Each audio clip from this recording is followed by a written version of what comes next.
पुण्यामध्ये दोन्ही राष्ट्रवादींची बोलणी फिसकटली। मित्रपक्षांच्या सोबत जाणार असल्याचा अजितदादांना निरोप दिला।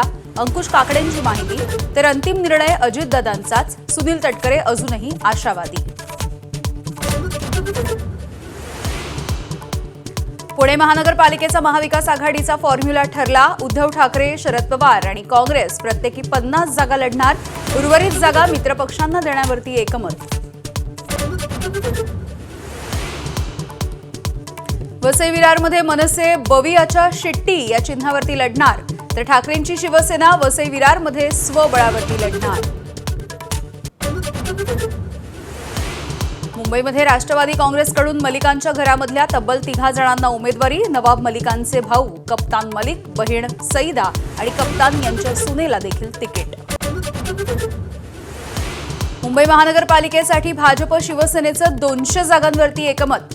राहिलेल्या 27 जागांबाबतचा निर्णय बैठकीमध्ये होणार। जवळपास 10 ते 15 जागांवरती उमेदवारांची देवाणघेवाण होण्याची शक्यता।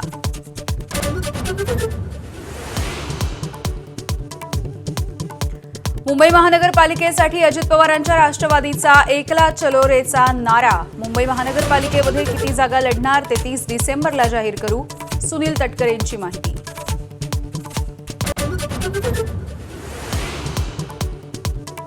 2 जानेवारीच्या नंतर ठाकरे बंधूंच्या महापालिका निवडणुकीसाठी एकत्रित सभा होणार। मुंबई, ठाणे, नाशिक, पुणे आणि मीरा भाईंदरमध्ये संयुक्त सभा।